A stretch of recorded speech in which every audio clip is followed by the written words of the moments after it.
দৈনিক সমকাল তাদের প্রধান শিরোনাম, বিশৃঙ্খলা রোধে কঠোর সরকার, পোশাক কারখানা খুলছে আজ। এই খবরে বলা হচ্ছে, আন্দোলনে রাজনৈতিক ইন্ধন দেখছেন নেতারা, রপ্তানি আদেশ চলে যাচ্ছে ভারত ও পাকিস্তানে, বুধবার বন্ধ ছিল দেশের 167টি কারখানা। সমকালের অন্য আরেকটি প্রতিবেদন, দুর্নীতি না করতে সরকারি কর্মচারীদের কড়া বার্তা। এই খবরে বলছে তারা, প্রয়োজনে সমন্বিত অভিযানের সিদ্ধান্ত, অধীনস্থকে নিয়ন্ত্রণে ব্যর্থতার দায় ঊর্ধ্বতনেরও, হিসাব বিবরণী জমার পর অবৈধ সম্পদ পেলে ব্যবস্থা নেবে দুদক, পদের প্রভাবে অপকর্মে জড়ালে দৃষ্টান্তমূলক শাস্তি দেওয়া হবে। সমকালের প্রথম পাতার শেষ দিককার একটি খবর, কিলার আব্বাস ও হেলালের পর মুক্তি পেলেন সুইডেন আসলাম। এই খবরে বলা হচ্ছে, একের পর এক কারাগার থেকে মুক্তি পাচ্ছে দাগী ও শীর্ষ সন্ত্রাসীরা। 2 দশক জেলবন্দি থাকার পর সবশেষ গত মঙ্গলবার মুক্তি পান শীর্ষ সন্ত্রাসী শেখ আসলাম ওরফে সুইডেন আসলাম। এই খবরে আরও বলা হচ্ছে, ছাড়া পাওয়া অনেকে এখনও ইন্টারপোলের রেড নোটিশভুক্ত এবং সুব্রত বাইন দেশে ফিরেছেন বলেও আলোচনা রয়েছে। দৈনিক প্রথম আলো তাদের প্রধান শিরোনাম, সংসদ সদস্যদের গাড়ি বিলাস। এই খবরে বলা হচ্ছে, শুল্কমুক্ত সুবিধা নিয়ে দামি গাড়ি আমদানি করেছেন সংসদ সদস্যরা। 7 জানুয়ারি ভোটের পর 51 জন গাড়ি কিনতে উদ্যোগী হন। এতে একটি হিসেব দেখানো হয়েছে, তাতে বলা হচ্ছে 2009 থেকে 2023 এই সময়ে আমদানি হয়েছে অন্তত 576টি গাড়ি। সংসদ সদস্যরা শুল্ক ছাড় পেয়েছেন প্রায় 3,500 কোটি টাকা। এই শুল্কমুক্ত সুবিধা চলছে এরশাদের আমল থেকে এবং এক্ষেত্রে সংসদ সদস্যদের দ্বিমত দেখা যায় না। প্রথম আলোর আরেকটি খবর, শেখ হাসিনার নামে 119 হত্যা মামলা, তার মন্ত্রীরাও আসামি। এটি ছাত্র জনতার অভ্যুত্থানের 1 মাস উপলক্ষে তারা একটি বিশেষ প্রতিবেদন ছাপিয়েছে এবং এতে বলা হচ্ছে, সাবেক মন্ত্রী, উপদেষ্টা, আইজিপি, সরকারি কর্মকর্তা সহ 23 জন গ্রেপ্তার হয়েছে। 25 দিনের রিমান্ডে আছে আনিসুল হক এবং সালমান এফ রহমান। তৈরি পোশাক ও ওষুধ খাতে বিক্ষোভ চলছে গত কয়েকদিন ধরে। এই সংক্রান্ত প্রতিবেদনের শিরোনাম, বিক্ষোভে প্রায় 200 শিল্প কারখানায় উৎপাদন বন্ধ। এতে আরও বলা হচ্ছে, অস্থিরতা নিরসনে কঠোর হবে সরকার, ইন্ধনদাতাদের গ্রেপ্তার করা হবে, বন্ধ কারখানা চালুর সিদ্ধান্ত বিজিএমইএর। দৈনিক যুগান্তরের প্রধান প্রতিবেদন, ছাত্র জনতার অভ্যুত্থানে বিজয়ের 1 মাস, সারা দেশে আজ শহীদি মার্চ। এই খবরে যুগান্তর বলছে, ছাত্র জনতার অভ্যুত্থানের মুখে আওয়ামী লীগ সরকারের পতনের 1 মাস পূর্ণ হচ্ছে আজ। এই উপলক্ষে শহীদি মার্চ করবে সেই আন্দোলনে নেতৃত্ব দেওয়া বৈষম্য বিরোধী ছাত্র আন্দোলন। কেন্দ্রীয়ভাবে এটি ঢাকা বিশ্ববিদ্যালয়ের রাজু ভাস্কর্যের সামনে থেকে বেলা 3টায় শুরু হবে। যুগান্তরের আরেকটি প্রতিবেদন, হাসিনা পরিবারের 60 কাঠা প্লট। এই খবরে বলা হচ্ছে, পূর্বাঞ্চল নতুন শহর প্রকল্পে 10 কাঠা করে প্লট নিয়েছেন শেখ হাসিনা, ছেলে জয়, মেয়ে পুতুল, বোন শেখ রেহানা ও তার ছেলে রাদোয়ান এবং মেয়ে আজমিনা সিদ্দিক। দৈনিক কালের কণ্ঠ তাদের প্রধান প্রতিবেদন করেছে, তৃতীয় পক্ষের ইন্ধনে অস্থিরতা। এই শিরোনামে এটি পোশাক শিল্প খাতের পরিস্থিতি। গতকাল পর্যন্ত 167টি পোশাক কারখানা বন্ধ, আজ থেকে সব পোশাক কারখানা খোলার কথা বলেছে বিজিএমইএ। এই সংক্রান্ত প্রতিবেদন এটি। কালের কণ্ঠের অন্য আরেকটি প্রতিবেদন, নানা সংস্কারের মাধ্যমে দেশে স্থিতিশীলতা ফেরানোর চেষ্টা।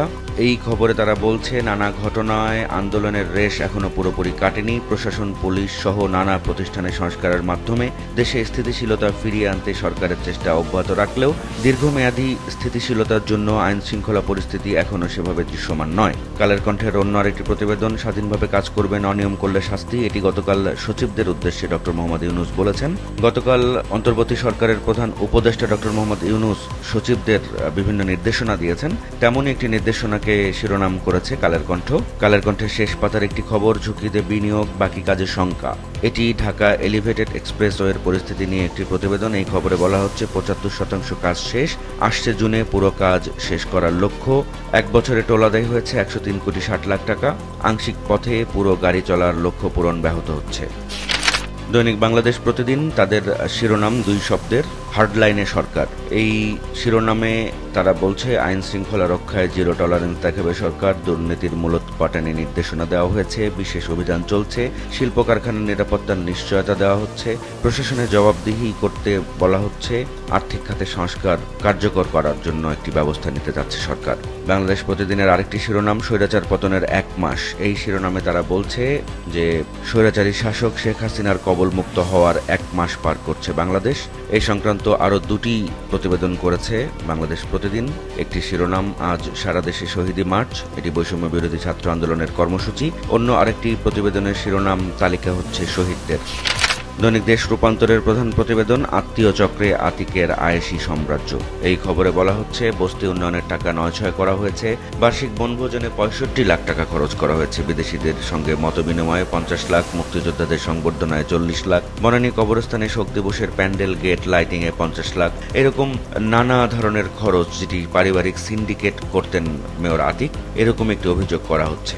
একটি বিশেষ সাক্ষাৎকার ছাপিয়েছে দেশ রূপান্তর, যার শিরোনাম সংস্কার যেন গোষ্ঠী নির্ভর না হয়। এটি সংস্কার এবং নির্বাচন নিয়ে রাজনৈতিক দলগুলোর প্রত্যাশা জানতে ধারাবাহিক আয়োজনে সিপিবি সাধারণ সম্পাদক রুহিন হোসেন প্রিন্স এই সাক্ষাৎকার দিয়েছেন। দৈনিক কালবেলা তাদের প্রধান শিরোনাম, ইয়াফেজ পুত্রের ইশারায় চলত বিজ্ঞান মন্ত্রণালয়। এই প্রতিবেদনে অভিযোগ করা হয়েছে ১৯ কোটিতে কেনা হয়েছে ৯ কোটির যন্ত্রাংশ, মন্ত্রীর ছেলেকে পরামর্শ করতে শর্ত জুড়ে দেওয়া হয় কৌশলে। একটি প্রকল্পের কথা তুলে আনা হয়েছে এই প্রতিবেদনে। তাতে বলা হচ্ছে, পুকুরবিহীন মাছ চাষ, মাটিবিহীন ঘাস চাষের উদ্ভট প্রকল্পে কোটি কোটি টাকা লুট। এরকমই আরেকটি লুটপাটের প্রতিবেদন করেছে কালবেলা, যার শিরোনাম, ভুয়া প্রতিষ্ঠান দেখিয়ে লুট ২,৩৭৫ কোটি টাকা। এটি আইএফআইসি ব্যাংকের ঘটনা। এই খবরে বলা হচ্ছে, ৫ প্রতিষ্ঠানকে এই পরিমাণ টাকা লোন দেওয়া হয়েছে। জাতীয় নির্বাচন এলেই অস্বাভাবিক আচরণ শুরু হয় ব্যাংকটির। আর্থিক হিসেব পর্যালোচনা না করেই নতুন ৪ প্রতিষ্ঠানকে লোন দেওয়া হয়েছে। মাত্র ৪ মাসের ব্যবধানে ওডি ঋণের সীমা বৃদ্ধি করা হয়েছে। কালবেলার আরেকটি প্রতিবেদন, বেপরোয়া নেতাকর্মীদের নিয়ন্ত্রণে এবার আইনি পথে হাঁটছে বিএনপি, গঠন করা হয়েছে বিশেষ সেল। দ্য ডেইলি স্টার তাদের প্রধান প্রতিবেদন করেছে ছাত্র জনতার অভ্যুত্থানের ১ মাস পূর্তি উপলক্ষে একটি বিশেষ প্রতিবেদন, যার শিরোনাম, how Hasina's playbook was undone. শ্রমিক বিক্ষোভ সংক্রান্ত একটি প্রতিবেদন ডেইলি স্টারের, তার শিরোনাম করেছে, লেবার আনরেস্ট ইন্টেন্সিফাইজ। এই প্রতিবেদনে বলা হচ্ছে, প্রায় ২০০ কারখানা বন্ধ রয়েছে এবং সরকার বিক্ষোভকারীদের বিরুদ্ধে ব্যবস্থা নেওয়ার জন্য হুঁশিয়ারি দিয়েছে, এরকমই প্রতিবেদনে বলা হচ্ছে। ডেইলি স্টার একটি বিশেষ সাক্ষাৎকার ছাপিয়েছে, যেটি অর্থনীতিবিদ আনু মোহাম্মদের। এই সাক্ষাৎকারের শিরোনাম, people's pent up anger fuelled the movement. এই সাক্ষাৎকারে আনু মোহাম্মদ বলেছেন যে, দুর্নীতি, বিভিন্ন দ্রব্যের দাম বৃদ্ধি, মানুষের চাকরি না হওয়া ইত্যাদি কারণে মানুষ ক্ষুব্ধ ছিল, যে ক্ষোভটা আসলে এই আন্দোলনে আরও গতি জুগিয়েছে।